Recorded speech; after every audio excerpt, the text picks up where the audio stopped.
আসসালামু আলাইকুম। আমি জেসমিন নেওয়াজ আমার কুকিং চ্যানেল থেকে আপনাদেরকে জানাই স্বাগতম। আজকে আমি আমার রেসিপিতে নিয়ে আসলাম একটি সবজি তরকারি। শীতের সবজি বলতে সব সবজিই কিন্তু অনেক মজার। তারপরেও এক এক সময় এক এক দিন এক একটা রান্না করতে ভালো লাগে, সেই জন্যই রান্না করা। আর আজকে আমি ফুলকপি, শিম, আলু, টমেটো, শিং মাছ দিয়ে রান্না করার জন্য এখানে রেডি করেছি, আর রান্নাটাও করে নিয়েছি। আর সেই রান্নাটা কিভাবে করলাম, এই কাটা থেকে আরম্ভ করে রান্না পর্যন্ত আপনাদেরকে দেখাবো। আর সেটার জন্যই এখানে আমি ফুলকপি নিয়েছি, আর শিম নিয়েছি, আলু নিয়েছি।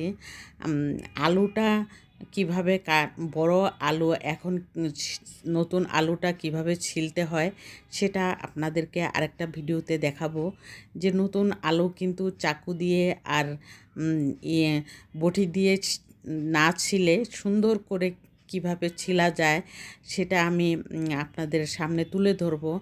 এত সহজভাবে যে আলু ছিলা যায় সেটা আমার নিজের আইডিয়াও ছিল না। আমি নিজে থেকেই কিভাবে জানি আমার মনে হইলো যে আলুটা এইভাবে ছিলে দেখি।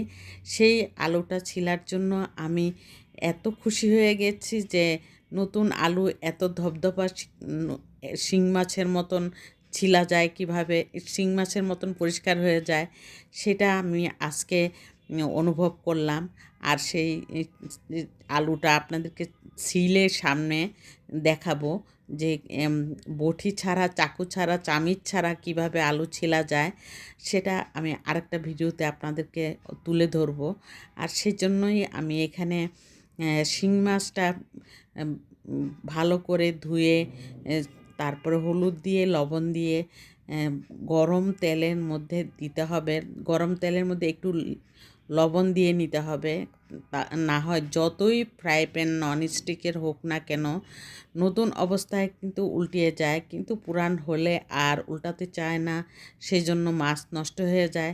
আর সেই তেলের মধ্যে একটু লবণ দিয়ে দিলে আর গরম তেলের মধ্যে দিতে হবে, তখন আর মাছটা উল্টাতে সমস্যা হবে না। আর সেই জন্যই এই টিপসগুলি জানার জন্য আমার ভিডিওতে একটি লাইক দিয়ে কন্টিনিউ করবেন। আমি সবসময় কিন্তু একটা না একটা টিপস দিয়েই থাকি। আর চ্যানেলটাকে সাবস্ক্রাইব করে অল বাটনে প্রেস করে রাখবেন, নোটিফিকেশান পাওয়ার সাথে সাথে যাতে আপনারা একটু দেখতে পারেন। আর আমার চ্যানেলটাকে আমার ইউটিউবে আমি ভিডিওতে আমি একদমই অল্প সময় 5 থেকে 6 মিনিটের ভিডিও দিয়ে থাকি। বড় ভিডিও কেউ টেনে দেখে, কেউ টেনে দেখে না।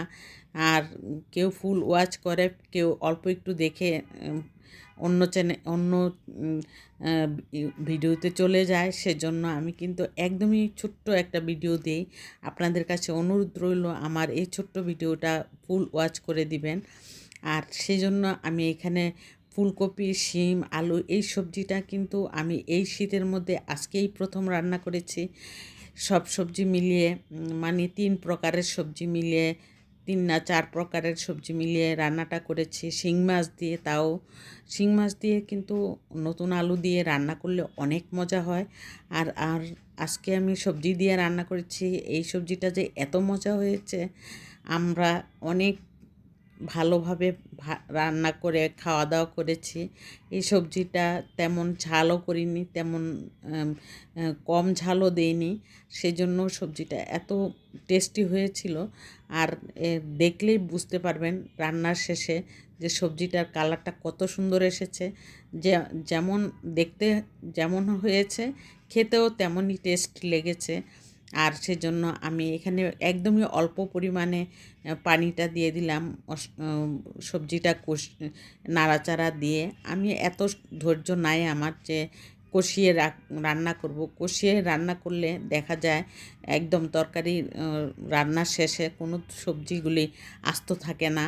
আর সেই জন্য বেশি না কষিয়ে রান্নাটা করলে সবজিগুলি সুন্দর আস্তে আস্তে থাকে আর নরম সিদ্ধ হয়ে যায়। আর পানিটা একদমই পরিমাণে কম দিতে হবে, কম দেওয়ার কারণে কিন্তু সবজিটা অনেক টেস্টি হয়। আর সেই সবজিটা আমার রান্না করার পর দেখুন আমি সার্ভিং ডিশে নিয়ে নিয়েছি, আমরা খেতে বসবো এখন। আর সেই জন্য দেখুন কালারটা কত সুন্দর এসেছে। আর ফুলকপিগুলি এমন আস্ত আস্ত রয়ে গেছে, শিম এবং আলু সব কিছুই, কোনো কিছুই ভেঙে যায়নি। আর সিদ্ধ হয়ে গেছে, শিং মাছটাও নরম হয়ে গেছে। এত অল্প মানে মিডিয়াম আছে আমি রান্নাটা করেছি। আর আজকের মতো আমি এখানেই বিদায় নিচ্ছি। আপনারা ভালো থাকবেন। আল্লাহ হাফেজ।